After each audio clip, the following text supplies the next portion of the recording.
I've got the looks and the charm of an old movie star. Cary Grant, if you will, so I find it bizarre that this girl should refuse to step into my car. She must be shy, she'll come around, it's just a matter of time. Aurora, Aurora. Hey there, Screen Beans, and welcome to Screen Snark, the podcast that celebrates all of the shows that are in our eyes, on our minds, and in our hearts. I am Rachel Quirky Shank. And I am Matt, a.k.a. Stormageddon.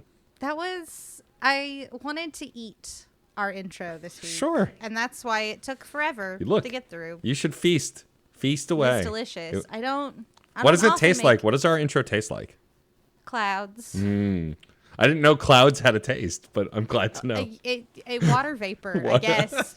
I guess I just said scientifically our intro tastes like water vapor All right. because that's what my mouth does when it talks. Please wear a mask. Yeah, Think please. about all the spit that gets everywhere if you don't. Welcome to the show. How you doing, Matt? I'm okay. How are you? I'm wild, apparently. Apparently. And this, Positively feral. and this isn't More even a late so recording. Than last. Yeah, I no, know. it's not. It's just the long week of a short week. Yeah. You know? Oh, yeah. I know. I hear you. hate 'em. I hate them.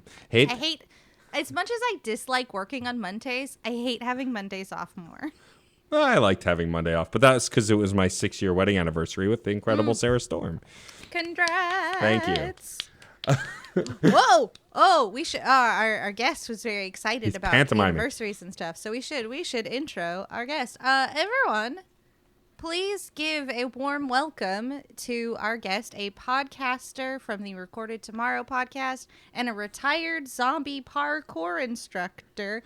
That's not a lie, and we're going to find out why that's not a lie. Please welcome Jesse Ferguson. Woo! Hello. And my wife and I were also celebrating our wedding anniversary on Monday. Amazing. Wow. How many years? In my 2 case, years. yeah. All right. Cool. I'm happy to share that day with you. That's excellent. Exciting. I adopted my cat on Memorial Day last year, I love but it. Memorial Day changes. Yeah, So. that's true. It does. We can share it. It's We can share it. Yeah. It's spiritually. It's It's the spiritually anniversary shared. season, Yep. and it binds us. It binds I love us. it. Penetrates us. All right. Enough. Let's not get Connects carried all away. of the universe. I forget.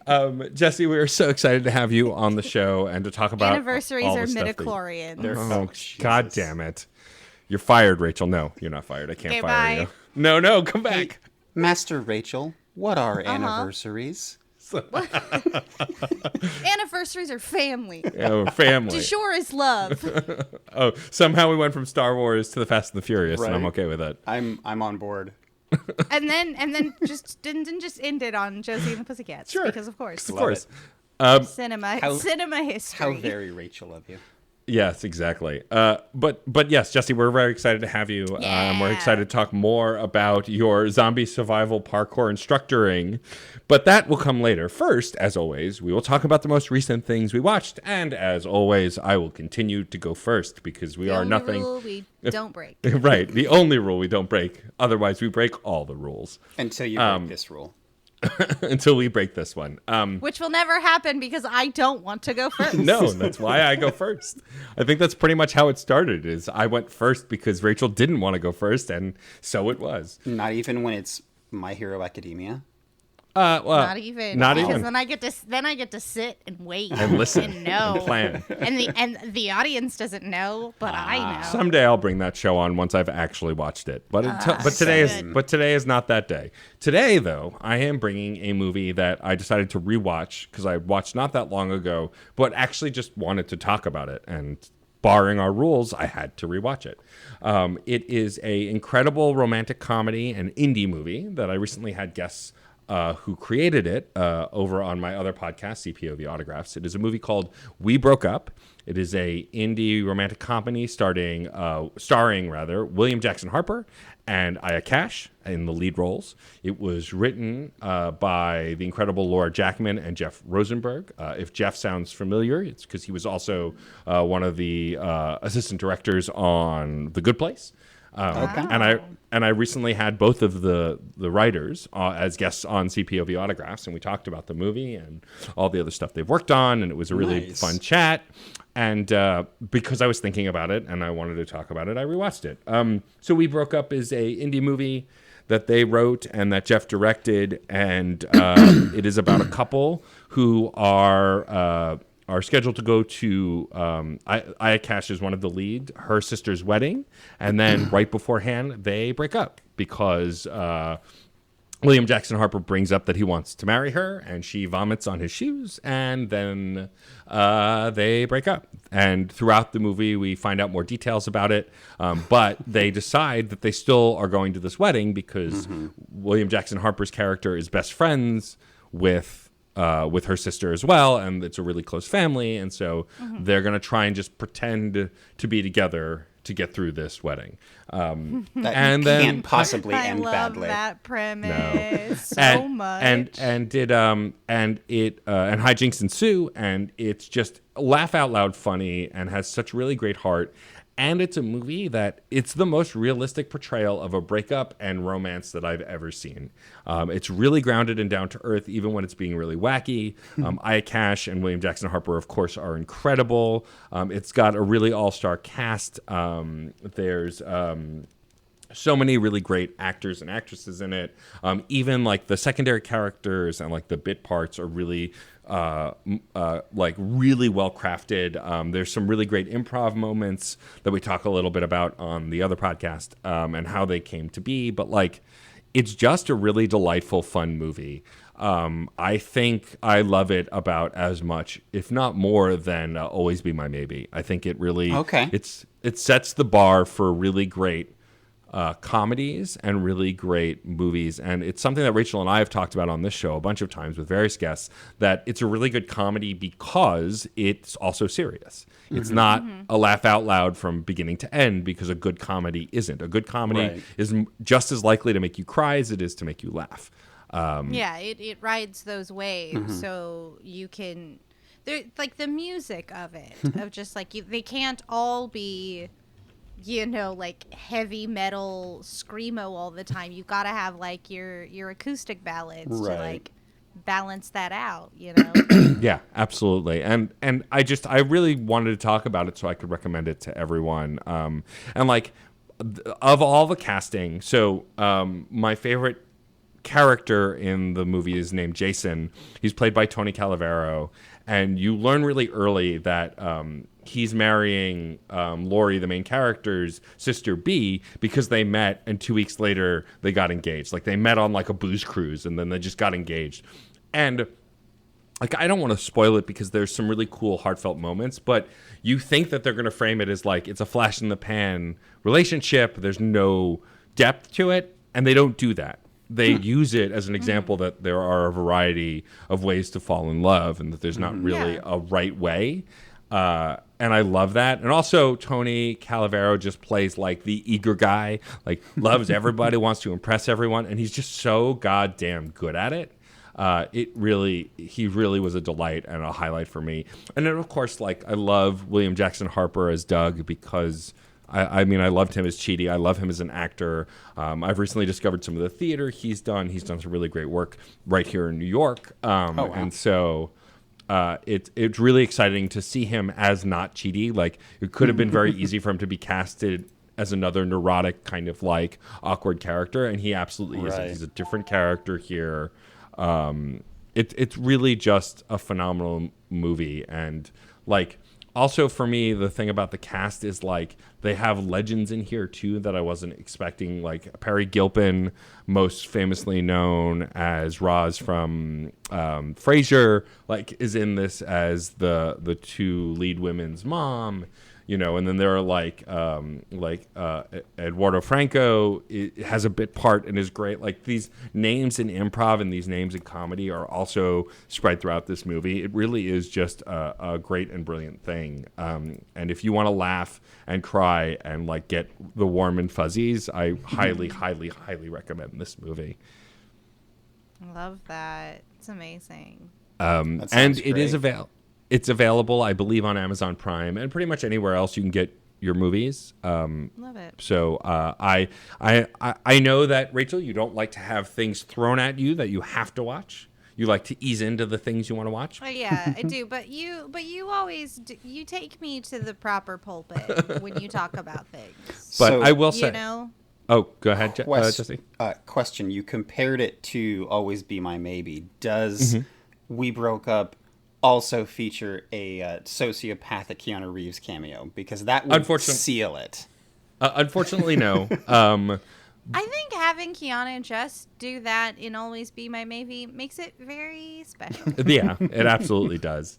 I don't know how many songs we can write about punching Keanu. That's true. Know? That is true.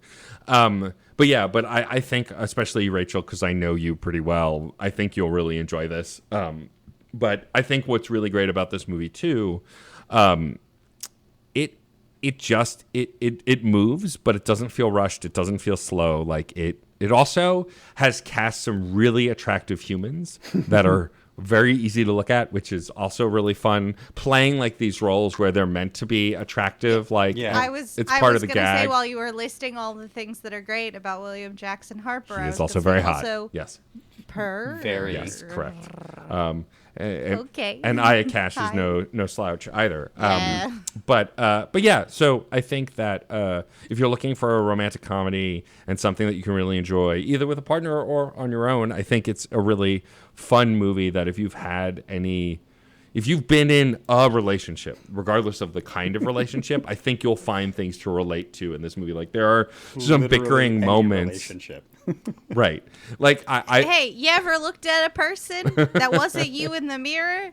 This movie. This movie's for you. Let me tell you. There's a moment. For you. There's a moment early on where the two leads are bickering, and I just kind of looked at my spouse, Sarah, previous guest of the show, and she just started laughing because she just knew what I was thinking. I didn't even have to say anything, which is like my favorite moments. Yeah, it's definitely worth checking out. Of course, Laura Jackman and Jeff Rosenberg do incredible work in other places, and I adore them. And so I of course, this is a personal pitch for me because I've known Laura Jackman for a long time, and I want to see this movie succeed because it's just a really great flick. So yeah, so We Broke Up. That is what I've most recently watched. Nice, amazing. You buttoned that so beautifully by the way you said We Broke Up, because now it's time for me to ask you if you had to sum up this film We Broke Up in 3 words. And you cannot use we or broke or up. How would you describe this movie? I think I'm going to veer away from my usual sentence tactic for this one and just use descriptive words.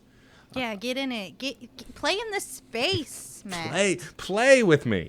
Play with me. Aww.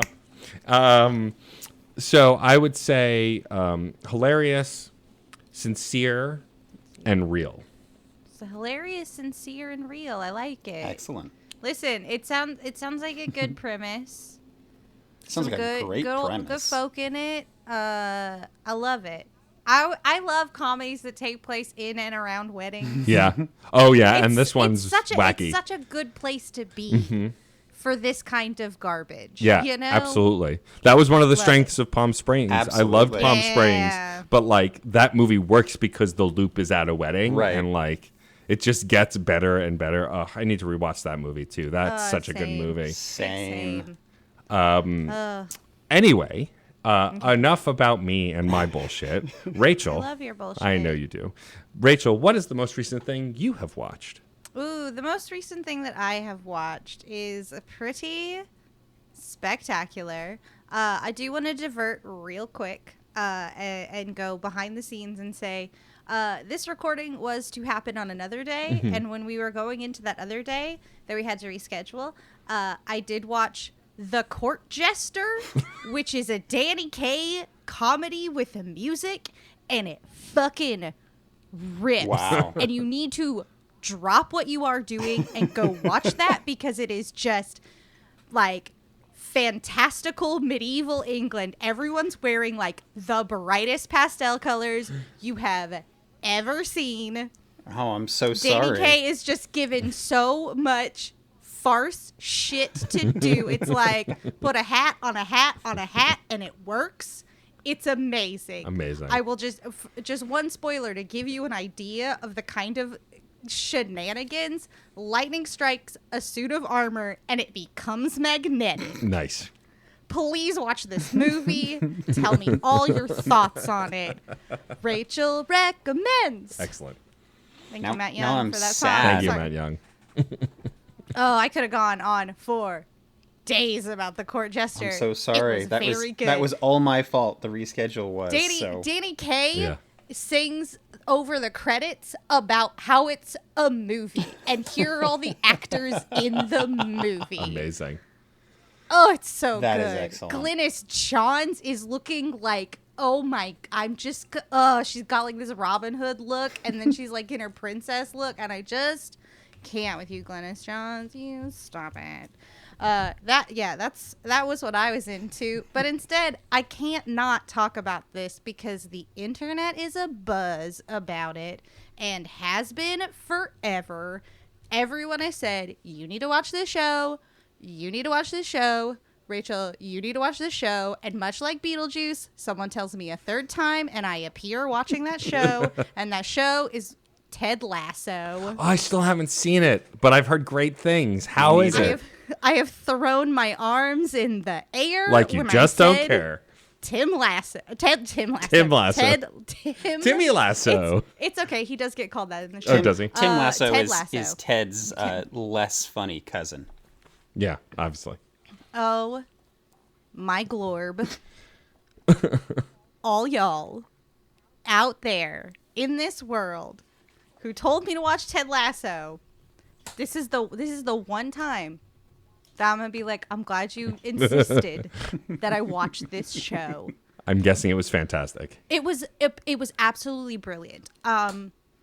It is a comedy about good people who are messy people. Ooh. And it is so refreshing because we've been sort of presented in our comedies with this idea that like there's some malfeasance or ill intent, selfish natures, like I think a lot about The Office and like a character like Toby, or just like how our comedies have sort of lived in this place of like people are really awful, aren't they? And Yeah. that's funny. And like drama's living in that people are awful, and that's really sad. And Ted Lasso stands up and goes, what if people are inherently good and it's funny and it's sad too? And Ted Lasso crushes it. Amazing. It crushes it. Jason Sudeikis is so good that I kept forgetting that was Jason Sudeikis, and I just kept calling him my best friend Ted Lasso. I love He's that. my best friend Ted Lasso. He has surprising depth as an actor. Did either of Yeah. you see Colossal? I haven't Yes. yet. I've heard good Oh. things. I've heard it's fantastic. It's really good, and I did not expect Jason Sudeikis to inherit the role the way that he did, or inhabit, I guess is the word I'm looking for. Did not expect Jason Sudeikis to inhabit that role the way that he did, but Yeah. he surprised me. Oh my gosh, he just cranks goodness all the way to an 11 or 12, but it is so grounded in just like, I can believe someone is this optimistic, that someone is like this good-natured, and it doesn't feel like the rug's about to be pulled under me. Right. Because like all of a sudden it's like, no, like he's actually really bad and he did a very, very bad thing or something. Like the show never, and I don't want to consider that a spoiler because I don't want anyone who watches Ted Lasso for a second to think that other shoe of meanness is going to drop at any moment. Right. Because there were plenty of scenes where like my indoctrination in comedy and drama is so much predicated on that idea of like, and then they're secretly a racist or something. Right. Yeah. Which is it's sad because it's like, why? That's so, but this doesn't do that. In those moments where you feel like it's going to pull an Office or like get really awkward, it's just like, no, we're not doing that.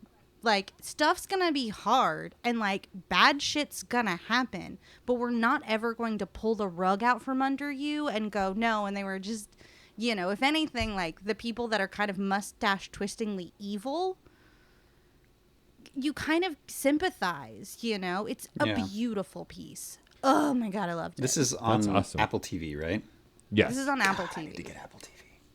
I know. Honestly, this is the best pitch I've heard for it. I mean, I've heard lots of folks talk about how great it is, but like how you're breaking it down comedy-wise fascinates me more than anything else. Yeah. Also because, like, we've talked about this on the show before a little bit. Like, I couldn't watch The Office because of how awkward it is.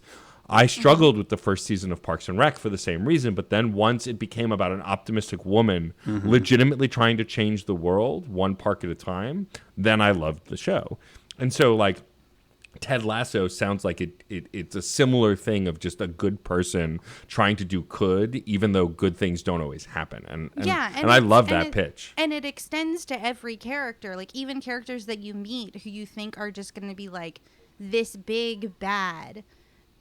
You find their humanity, you know, like the young and up and coming football star is like self-centered and all of that. Like, he still genuinely like tries to care about the people around him and be cognizant of that, you know, like everyone sort of has a change of heart. I would say like this is probably the best way I can get at it, like this vibe, this idea. When Coach Lasso and Coach Beard, who is the best character, I would die for Coach Beard. I would die for him. Show up to the pitch, the locker room. An older football player, sort of like nearing the end of his career, is like super sully with them, and like everyone's calling Ted Lasso a wanker, just hilarious. And like it's just this like no one is happy that Ted Lasso is here. He's some American. He's gonna coach football, and as the surly player leaves, Ted Lasso looks at Coach Beard and goes, he's going to be so furious when we win him over. And Coach Beard goes, he is, you're right. And I love that. That's great. The vibe. That's the show. I think that sums it up in a nutshell in the best way without like dropping some of the best jokes and like the best line reads Jason Sudeikis has. But like it's like a hug that like I love that. lives with you because yeah, life is hard and messy and awkward and weird and beautiful and full of love and full of redemption and full of so much that is worth seizing. And then you're just like, it's very funny. I love that. That's great.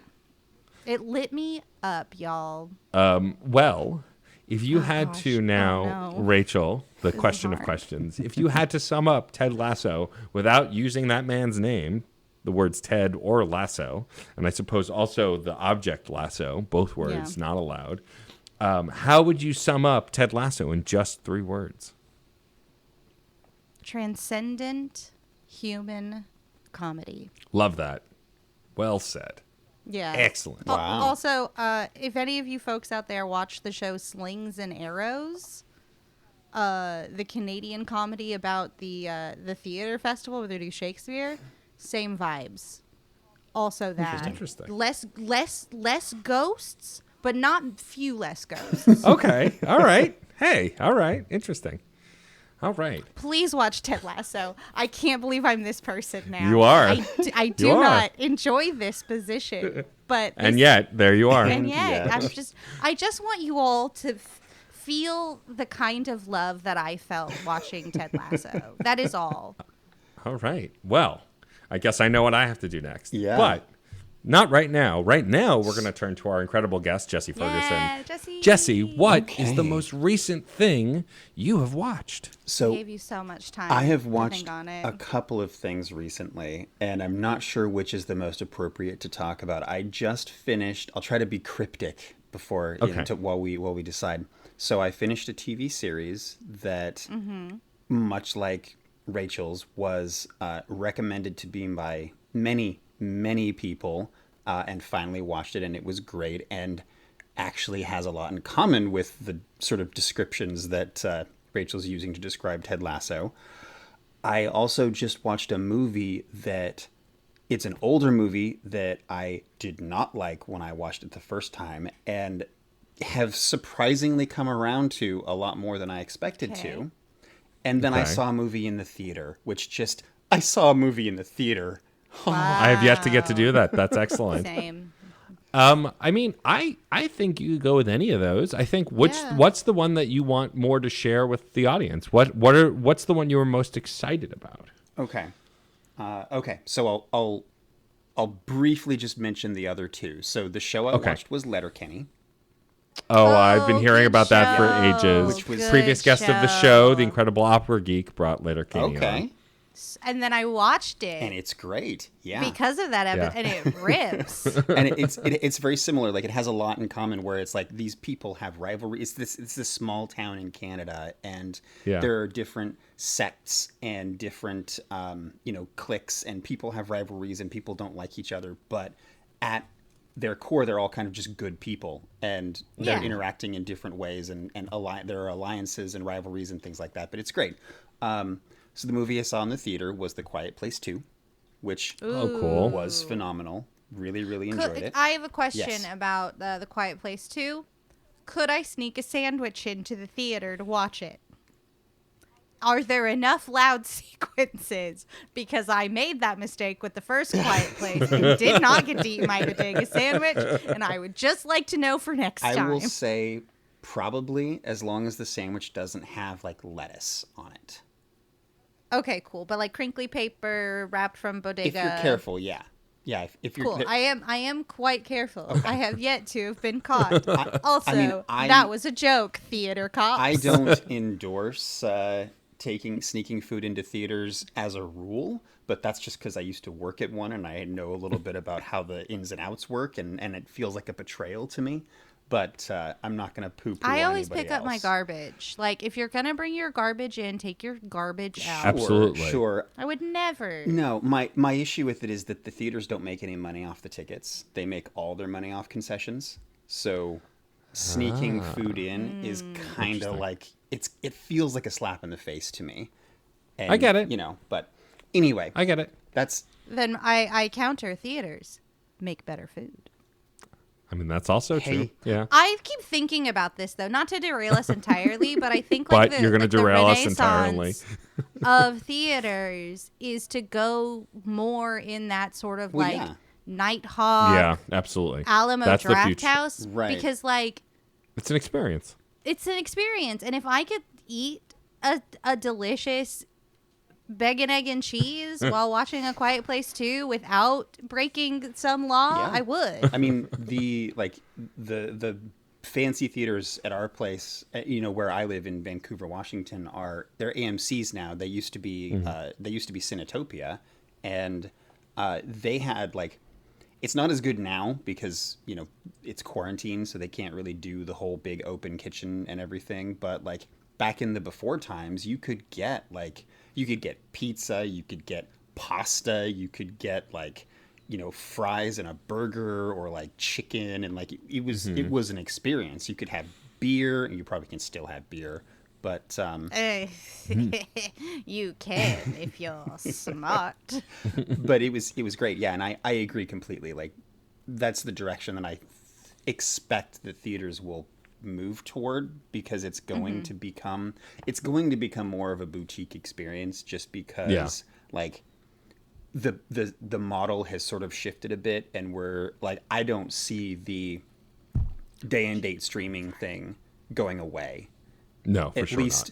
At least initially, I kind of like the way that, I like the way Disney's doing it with their, you can spend Premium. $30 to see it at home on the same day. And I don't hate the way HBO Max is doing it either, where it's free, but it's only for a month, right? Yeah. You have to watch it the first little while, and then you got to wait. It goes away. I think that's... Yeah, limiting it makes it... It makes it feel more urgent. Yeah, totally. And it makes you kind of have to queue it up and everything. So that's where I see things going. Well, now I am chomping at the bit. I need to know this movie that you once hated, but now enjoy. Yeah, this is important. What movie did you watch? Spider-Man 3.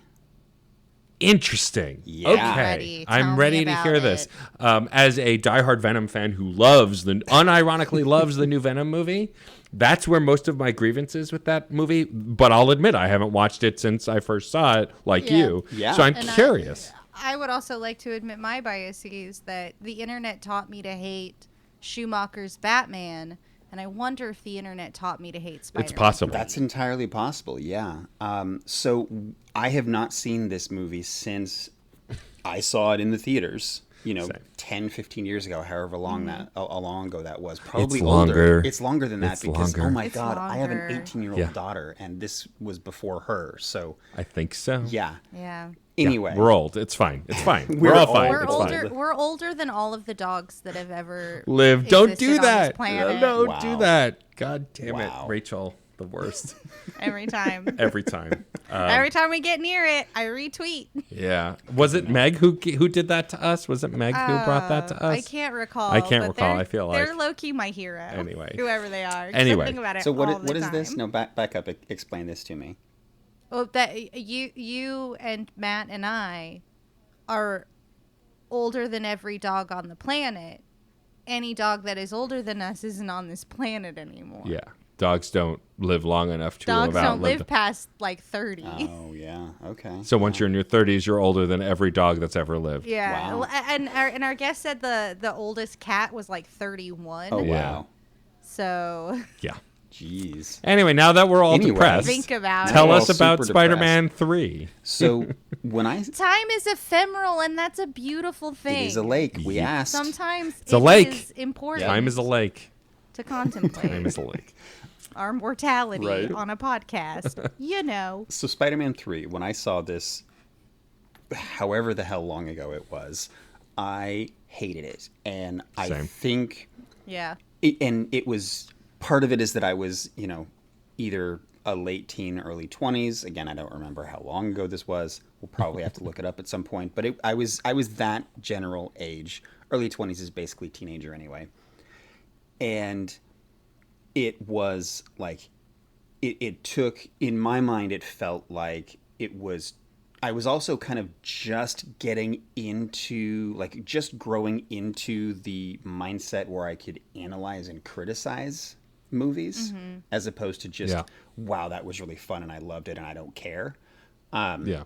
So I was probably turned up, like I had my analytical brain turned up a bit too high, and I was also of the right age to be overly cynical about things and, you know, Yeah. not really appreciate just things that are silly and Yeah. like, and I kind of also, I guess, probably not forgot, but chose to ignore the fact that this is a movie that is based on a comic book for children. So silly abounds in the source material, and I should not be surprised that silly creeps into the screen adaptation. But I was, because I was that person. Yeah. I think we all were at one point or another. Yeah, and I watched it again recently because I was a guest on another podcast called The Film Rescue, which I think Rachel's Yes. been a part of. Maybe not. I don't know. Likely. Maybe? Yeah. I feel I've like- not. I'm gonna but I'm say- familiar with Film Rescue. Yes. I- but I'm going to say yes in the past. Yes. Or yes in the future. There So, you go. Yes. Probably Exactly. both. Yes. Wibbly Say wobbly. I timey seem to wimey. remember them talking about having achieved the trifecta of, like, all three of the Infinity Podcast hosts had been on the show at some point. So Sounds about right. So anyway, I was doing this for the Film Rescue, and we were, you know, the idea behind that podcast, in case anybody is not familiar, is you take a movie that had potential but was not executed well, and you pitch, like, we kind of take turns pitching rescues, pitching like how would you have made that movie. And Right.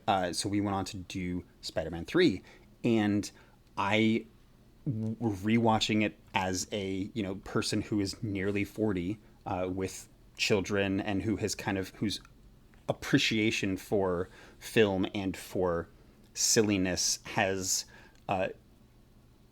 changed and such. I actually found that I enjoyed it. I liked it a lot more than I expected to, and especially like I kept watching this and I was like, when does it start to suck? Like this is it's like this is not bad so far. Yeah. There's not a lot I have to work with, and there is the emo bit, the like silly dancing piece, which is silly, and I can still say like probably didn't need to be there. And I think in retrospect, that piece was just so overpowering, and it's all anybody remembers.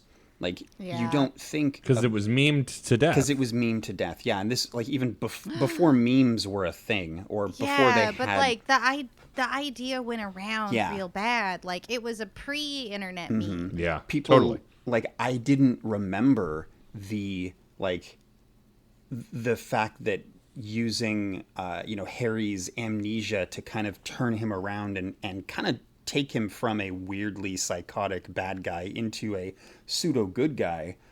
Like, I didn't remember how compelling that was. I didn't remember the like really, really touching little scene that's just MJ and Harry making breakfast. I didn't remember any of that. All I remembered was what was Tobey Maguire with his hair over his eyes doing that stupid dance in the street and then again in the nightclub. Like and the defeat of the villain was so 60s Batman, 60s Batman for sure, and it was just like we had such poignancy in the previous two films, in the way we dealt with our villains, and this one, and I mean, I'm fully aware that I'm in the minority and will probably get a lot of hate for it, but I don't actually think Spider-Man 2 is as strong as everybody remembers it. But interesting. We that's a whole other discussion. But like, sure, rewatching this one, there's a lot of heart, and it like at the time I thought it was just too busy, that there was too much going on between like, the Hobgoblin and Venom and Sandman and the whole controversy around how Sam Raimi didn't want to do Venom. He wanted to do Sandman, but the studio forced him to do Venom. Was like, it just sort of tainted everything. But again, I just like watching it again. It just works. Like, I could do with a better Venom. I could do with a Venom that had personality, but this wasn't bad. And the Sandman stuff is so... It's so tiny. There's really not much in there, and it doesn't detract from the rest of the story. And I almost wish it were more. I would like to have seen, like, looking at it again, I would like to have seen this become two movies. Like, I would like to see let's do a Venom movie because we can do it well, and you did it well. And then let's also do a Sandman movie where we can really explore that and get down to the heart of it. But yeah, it was not bad. So like, revisit it, give it another shot. It's better than you remember. I mean, for me, like, the thing I remember most about it when I saw it in theaters. So I was a Venom super fan. I've always been. And so I was never going to be satisfied with that performance because even though they hit some of the cliche points well, Topher Grace was just playing a different character. And that's fine. But what I will agree with you that I noticed even then when I didn't like the movie is that Thomas Hayden Church as Flint Marko Sandman was a perfect casting and a perfect representation of that character, especially because it was around the time where Sandman became a good guy in the comics. He turns around once he finds a way to save his daughter. I think he even joins the Avengers for a little while, if I remember correctly. Okay. And so, like, I just remember him being a hero around that time, too. And so, like, them playing him as not a villain, as someone who's just trying to save his family made so much sense and worked so well. And I really love James Franco in this role. It's shticky and it's over the top, and he's gone on to do some really incredible and diverse performances. But here, he was just kind of a caricature, and I didn't mind it. I thought it was really fun for this version of Harry, especially since Harry in the comics had been portrayed as like kind of a playboy and kind of like, a shticky character. And I can see what you're saying still feels a little foreign to me, but I can see it, right? Yeah. Because I will agree. Like, the things I remember the most are that Venom never says the name Venom at any point, doesn't use we instead of I, Right. which are minor nitpicks. Like, right, that's dumb, but it meant something to me. And then the stupid emo dancing scene. But, like, there's Bryce Dallas Howard is Gwen Stacy in this movie.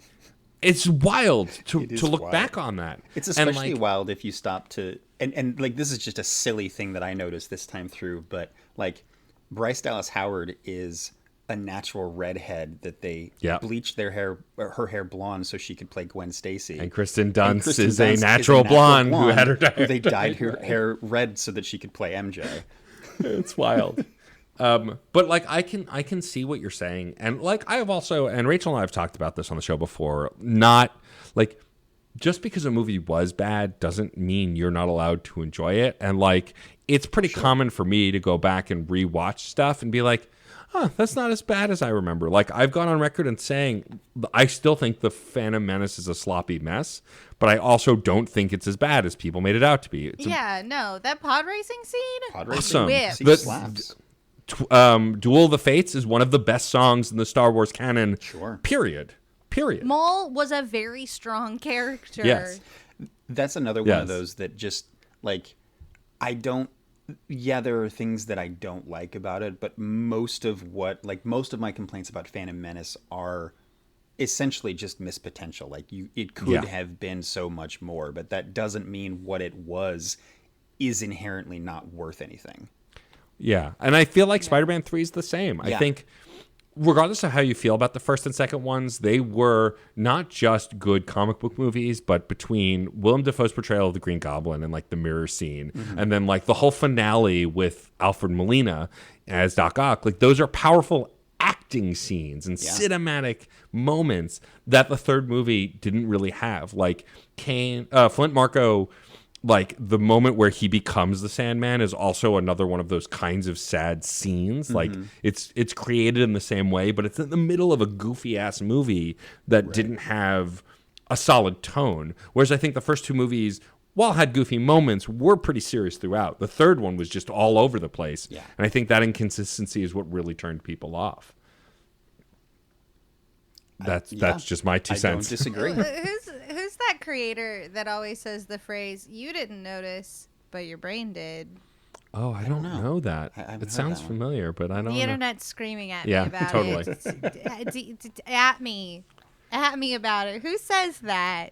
You didn't notice, but your brain did. Someone will comment. Probably Rob Starobin, if anyone. Our lorist. Hello, Rob. It's been a while. Thank you for bringing this to our attention. I am curious to rewatch it. I've actually been meaning to revisit the trilogy because pretty soon we're going to have a new Spider-Man trilogy, the third one coming out this year. And like, I like the Tobey Maguire movies. I do. And I even think that the Andrew Garfield movies had potential, even though they squander it a lot. And so, like, I don't hate any of those movies. And I think the third one, which is the only one I remember hating for the same reasons you said, Jesse, I think upon a rewatch, I might go the same route. Because I'm also more forgiving of bad things. Because it's okay to enjoy...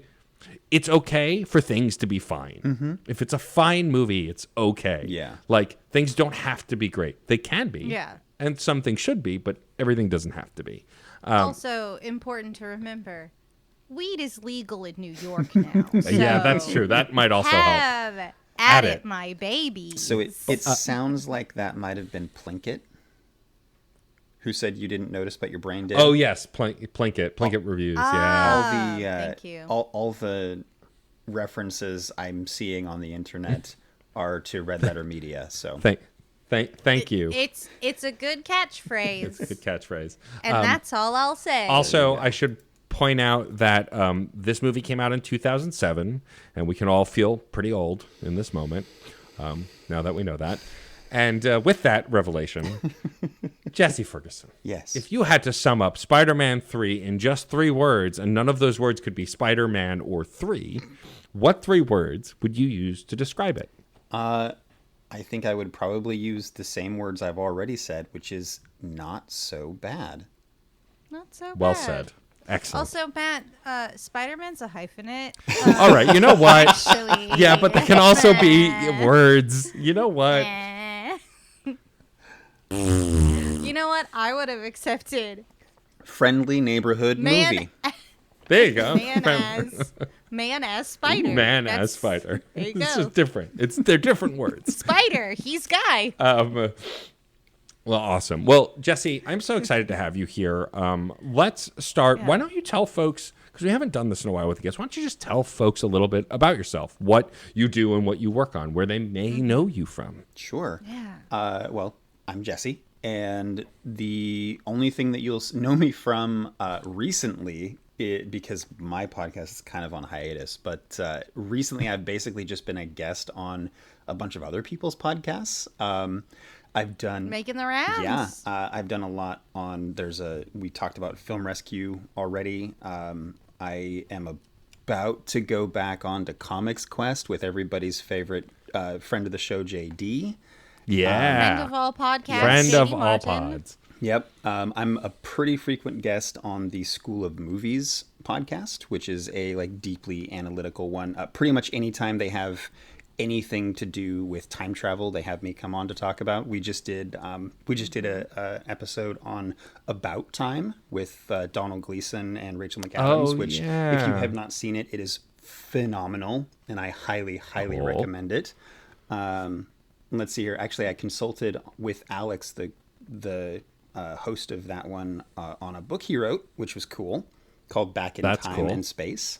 And then there's, like I said, my show, which is called Recorded Tomorrow, wherein my friend Jonathan and I break down the rules of time travel in fiction. We talk about things to avoid, things to make sure you're doing, and how well some, certain media properties adhere to or break those rules, and to what effect. We started that show probably 3 years ago now. I've met a whole bunch of cool people doing it. It's been a lot of fun. I have had Rachel on a couple of times, have had Scott Thomas on a couple of times. And as we mentioned, the most recent episode was on Bill and Ted Face the Music with Scott, Rachel, and Spiros Michalakis, who is a quantum physicist and science consultant for the movie, which was an absolute mind trip to have him on board. Yeah, it was like expanding. I got it confirmed that time is a lake, and that is very important to me. Very important. I have to know, how did you get connected with Spiros? I just tagged him in on Twitter. There you go. Sometimes that's all it takes. I said, we're going to have to get this. I tagged him and Ed Solomon and said, hey, would either of you like to come on the show? And talk about specifically, I was like, maybe Spiros, maybe you can explain the watch to me, because the watch was the thing that didn't make sense to me. And he's like, yeah, sure, I'll do it. So amazing. Love that. I love the show. I think it's great. I hope that y'all come back. I hope maybe someday you'll have me as a guest. That would be fun. I have a lot of time travel movies that I like. Come back. My favorite time travel movie is Army of Darkness, which is excellent. Maybe not a great movie, but I still love it. So I just rewatched that recently, and I didn't know that there were two endings. And apparently the ending I knew about was the secret ending, was the alternate ending. That's happened to some people, That when I rewatched, because so the version I saw is the one that we had at my house is, I don't know if you all had, if your dad did the thing that my dad did, where he would rent movies and then tape them. Yep. Mm-hmm. And record them onto other tapes. No. So my dad specifically, he bought an 8mm VCR specifically for this purpose. He had an 8mm camcorder that we never used, but we had this 8mm VCR. And so he would rent movies and then record them onto 8mm. And so we had the bookshelves of 8mm movies. And my dad does the same thing. And Army of Darkness was one of them. And I grew up with the slept too long ending. Where he ends up in where he goes to take the drink, he takes the drops and he does 3 drops. and he's supposed to take 4, and he takes 3 drops and then gets distracted and then takes 2 more and wakes up in a post-apocalyptic world. Yeah. Like in the far-flung future because I slept too long. No. And I just thought that was how the movie ended. And it wasn't until I rewatched it recently. That's wild. Yeah. I watched it again, and he took the thing. Goes back to the present. And it goes back to the present, and there's this whole like S-Mart deal. Yep, that's the standard Yeah. ending. I'm just like, what is happening right now? That's amazing. I love that. That's so awesome. Yeah, because they screened both endings in the theaters, but more people saw the S-Mart ending. But I know there's tons of people who until recently never knew that there was a different ending. That was me. It's wild.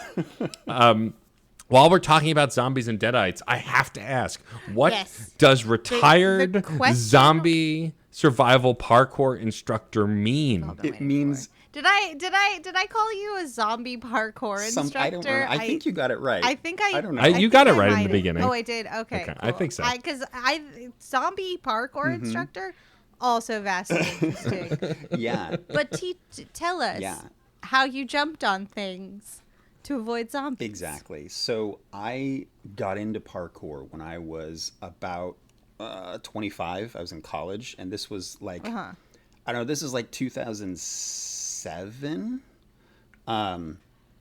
So it was not, it wasn't like the initial wave of parkour had come and gone, and this was like the new, like the second generation of folks.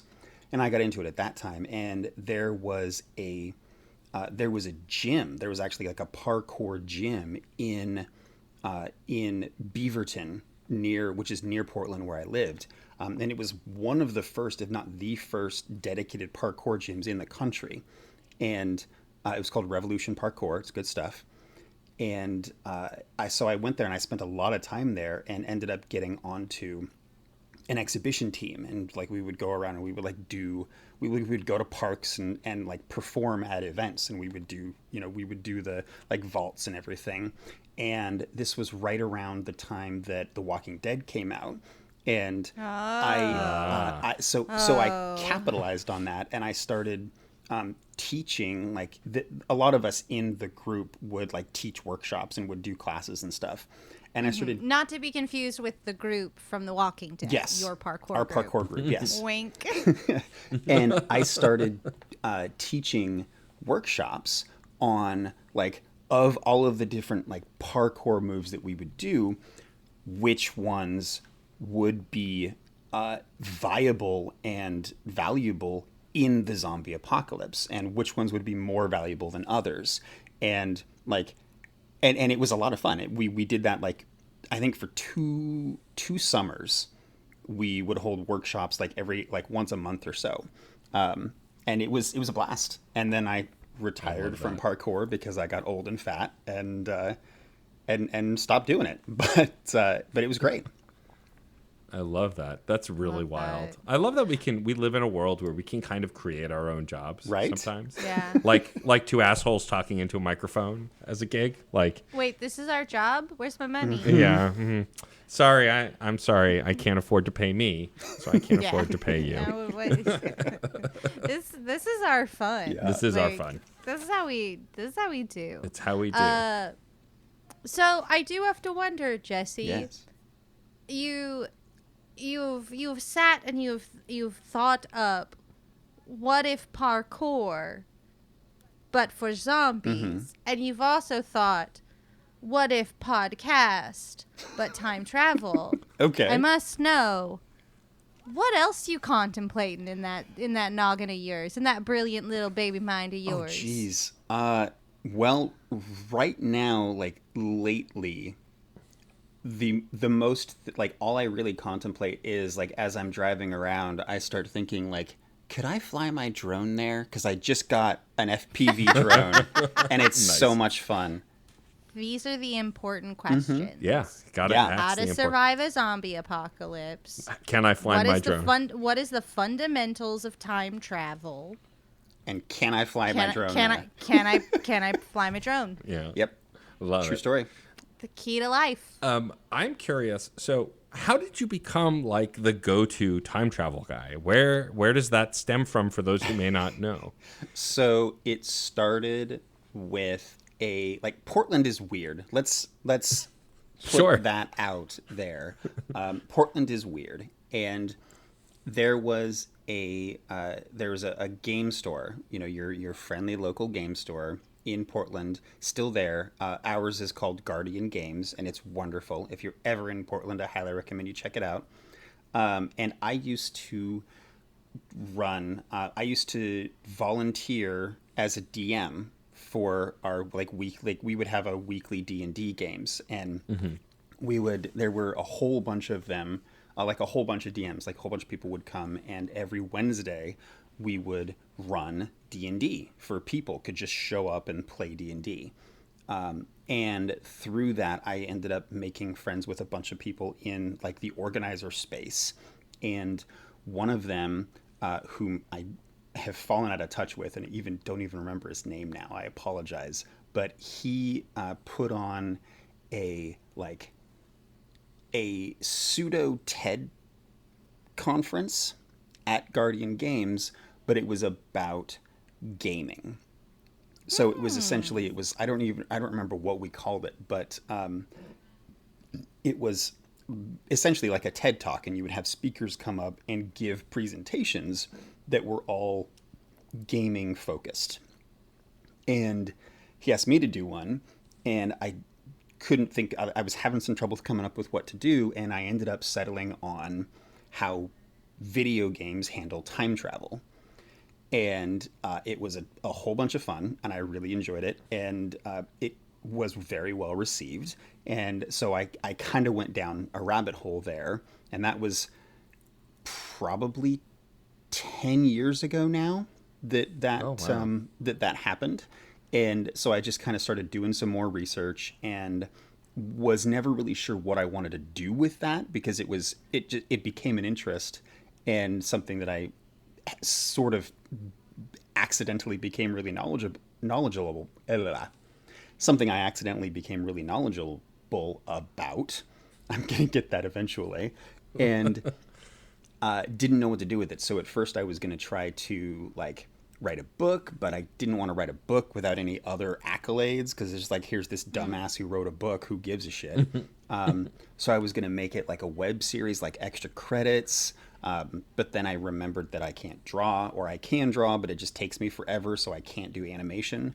And eventually settled on a podcast, and was going to do just myself recording things, but that sounded lame.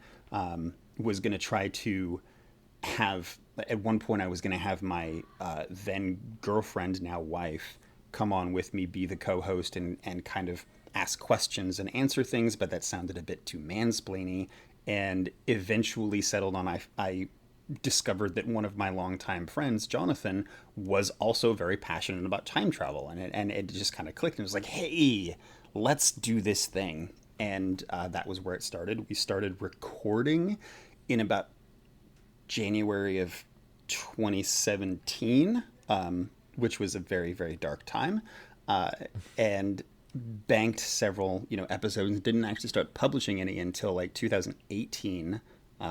But we would publish monthly and record as often as we could, and then everything kind of spiraled out of control from there, and I became known as the time travel guy, that anytime people had questions, any of my friends or other hosts or anything like that, they would ask me, and I would do my best to answer them.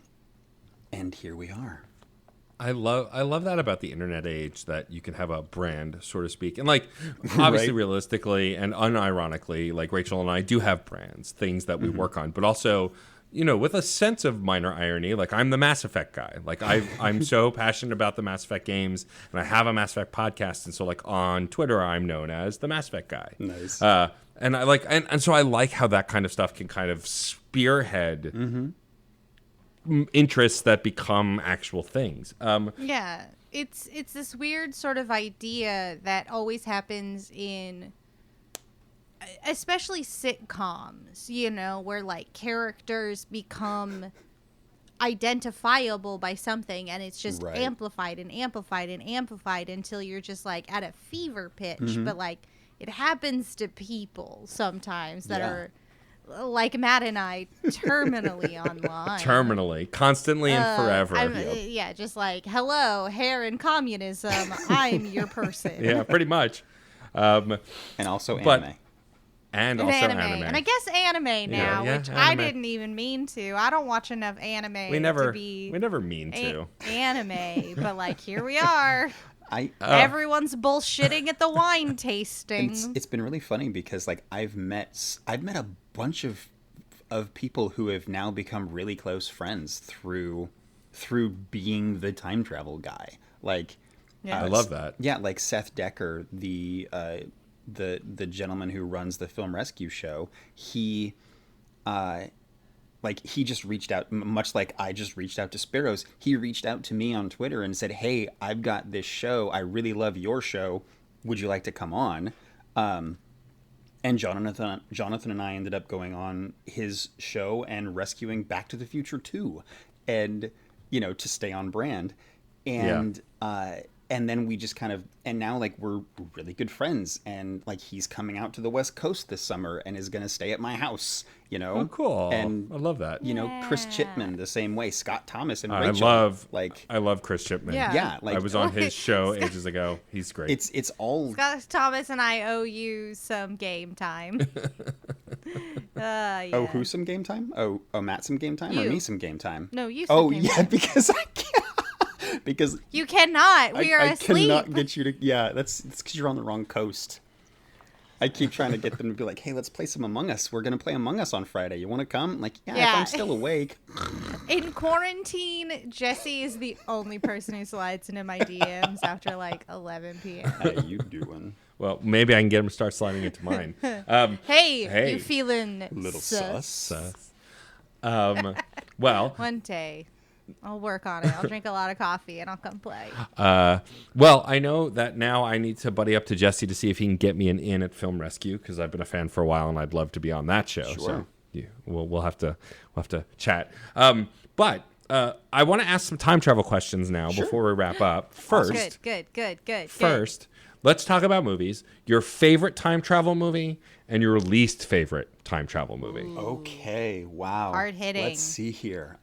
So I think my favorite time travel movie is the last Bill and Ted movie I saw, whichever one it is. That's my favorite. I love that. That's a good way to put it. Great answer. That's a good answer. Yeah. And my least favorite time travel movie, and this is going to ruffle a lot of science geeks and people's things. It's what we love. But I do not like Primer. Interesting. I do not like Primer. I've never seen it. But... So Primer is a movie that is widely renowned for, like, it's a time travel movie, and everybody's like, oh, the science is so good, and it's like so mind bending, and it's crazy, but it feels like that's how it would really work, and all of that is true. And I hate to rag on the movie because they made it for $7,000. And I'm really impressed that the movie even exists, and I respect the hell out of it, and I'm glad that it exists. But it feels like they spent so much time getting their time travel right that they forgot they were telling a story. And that old chestnut. Yeah, it's just like the character, it's like the anti About Time, which is a movie that plays really fast and loose with time travel, but it doesn't matter because it's using it as a tool to tell a really good family drama. And and it's wonderful for that. And like Primer, like I said, is the antithesis of that. It's just everything is about the mechanics and, how it works and why it works, and not why should we care, if that makes any sense. Yeah, totally. Yeah. No, yeah, because I always like to think that when we're approaching storytelling, we need to be emphasizing, like, the empathy machine of telling it. Like, what are we as humans trying to connect to here? Right. Sure. Like, you don't want to have a time travel lecture in place of a story of struggle and redemption or loss or all the beautiful things that we can tell each other. The beautiful stories we tell one another. I've obviously watched Ted Lasso. I'm a new person. And again, like, credit where due, the time travel is great in Primer. Like 100%, no complaints there. But I've always ascribed to the idea that, you know, time travel is a tool that you should use to tell a good story. And this felt like, Primer feels like the story was a tool that they used to justify the time travel mechanics. And it didn't appeal to me. Yeah, I feel like it's sort of like with video games. Like, you could have a really good story and shitty game mechanics, or really great game mechanics and a shitty story, and both of those are fine usually. Yeah. But it's when you use them together in concert that you get the best of gaming. And I feel like with movies, it's the same thing. And we're discovering that now with superhero movies, right? Like the whole Infinity Pod conversation is like, Marvel is great, but what if Marvel was better? Because these movies are good, but they're pretty evenly good with some exceptions. These what movies if they are were good, great? What but if they can be better? Could be better. Yeah, exactly. And so, like, is that podcast the? What? What's his name? No, that was. That was what's Max his Lord. name? That was Max Lord. That's what I was gonna say. Yeah. I couldn't remember Max Lord. Listen to my podcast about comic book movie adaptations. It's called the Infinity Podcast. I can't remember who Max Lord is. It's fine. But like, yeah, I think that's a really good point. I think when we're watching movies, and Rachel and I have talked about this before too, like, you know, a good function or cool gimmick is important sometimes, but I think it's more important that you're actually telling a relatable story that you can enjoy, and why some of Rachel and mine's favorite things, even if they have really cool, wacky magic stuff like your She-Ra's and your Steven Universes, that's not why they're good. Right. It's cool and it's a great function, but that's not what makes those stories good. It's the relatability, it's the queerness, it's the, you know, storytelling, it's the characters, that kind of thing. And I think that's important for any kind of like shtick that you're putting over a movie. Agree. Hard agree. Hard agree. Watch Ted Lasso. All right, enough. Well, title of the episode. Jesse, thank you so much for joining us. This has been an absolute delight. Thanks for having me. Yes, thanks, Jesse. We have some folks to thank. Before we get to that, Jesse, why don't you tell folks where they can find you and your stuff on the internet? Plugs. So you can reach out to me personally on Twitter at @TheDapperDM. You can find my show called Recorded Tomorrow pretty much wherever you can get podcasts. And you can reach out to the show on Twitter at Time Travel Pod. Awesome. Do that. Even though the show is currently on hiatus, there are some incredible episodes absolutely worth listening to. I've been recently diving into it, and you should definitely go check it out. Well, thank you. When is this going to air? When is this episode airing? This coming Monday. Yeah. Okay. So we are currently on hiatus. However, I will say that I will be jumping on fairly soon for an announcement of something pretty cool that we're doing. Ooh, cool. Jesse's discovered time travel. You heard it here first. Yes. Or maybe to Recorded Tomorrow to find out honestly, how. if I could actually do time travel. Not clickbait. If I could actually do time travel, my episodes wouldn't be so late all the time. Fair point. And I make that joke every time. Look, we're nothing if not sticklers for consistency in jokes, so we appreciate it. Well, Rachel, we should thank some folks. This is a fine podcast. It's a fine podcast. I almost forgot. You almost forgot. Case, punctuation. I'm mad at you. There you go. Got to get those recurring jokes in. Rachel, thank people. Do it. Oh, I will.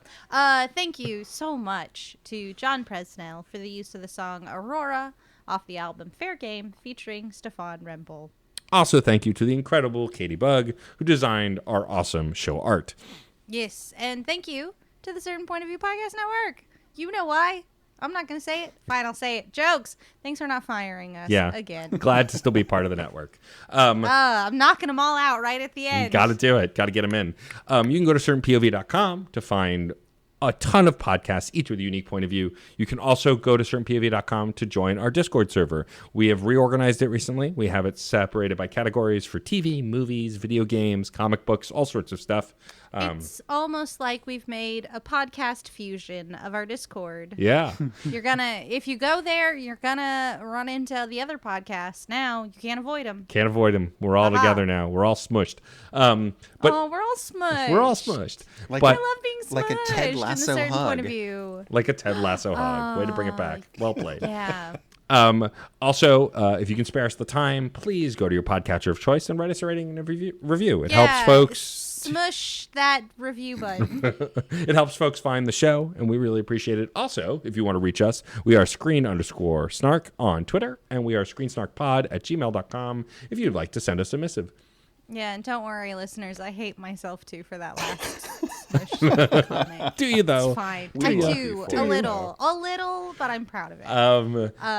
And now, before we close the show completely, Rachel is going to ask our guest our final question. The surprise question. Jesse. Rachel. I do have to ask, considering this is my brain to your brain, and I love your brain very much, I have to know, if you could pick a trope from cinema and television to instantly and magically become true in your life, what would it be? Is it going to be time travel? I mean, it's kind of gotta be, right? Yeah. But if it couldn't be time travel. If it couldn't be time travel, I think it would have to be the lost heir type thing, you know, like some Princess Diaries shit, where turns out you were suddenly found out you were a prince, and or not even that, just oh hey, turns out you had an uncle and he just died and left you this 1,000-acre plot in Ireland. Now you have to go deal with that, right? Yeah. Oh yeah, okay. Yeah, I like that. Yeah. Any of those scenarios. All right. If not I time like travel. That was well said. You know, it was timely. Sorry. I see what Got him. Jesse, previous different Jesse, who was a guest, Vitelli, is so excited that you use that now. I told him recently. All of the time. All of the time. It's all his fault. Jesse has done got him what I have done to everyone with time is a link. Yeah, it's true. I thought I came up with it at first because I couldn't remember where the hell I got it from until I heard you say it, and I was like, that's where I got it from. I knew I didn't think of it. It's beautiful music. It is beautiful music. I will always subscribe to a beautiful sounding word or sentence.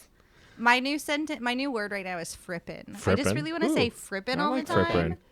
My favorite word is plethora, and I use it whenever I can. Mm-hmm. Plethora is a great word. But this isn't a podcast about words, and we should wrap it up. So I would like to thank my incredible, beautiful, stunningly intelligent co-host, Rachel Quirky-Shank. I would like to thank my transcendent human comedy co-host, Matt, a.k.a. Stormageddon. I appreciate you. And, of course, we'd like to thank all of our loyal listeners. Thank you for being here every 2 weeks with us. We love spending time with you, and we will see you at the movies or on a couch somewhere. Bye-bye.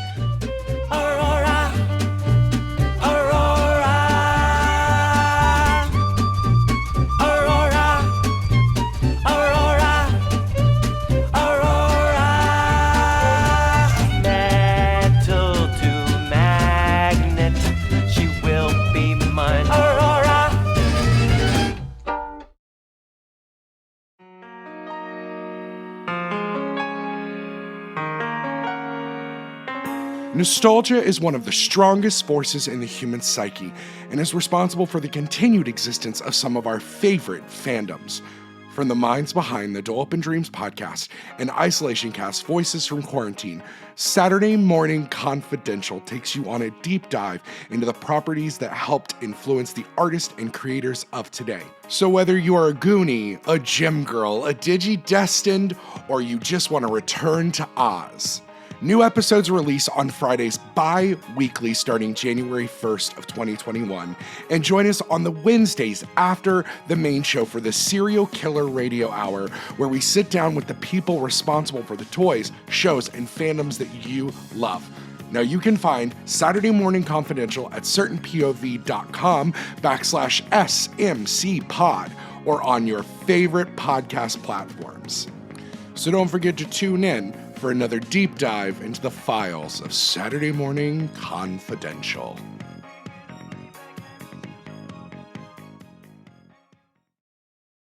CPOV. CertainPOV.com.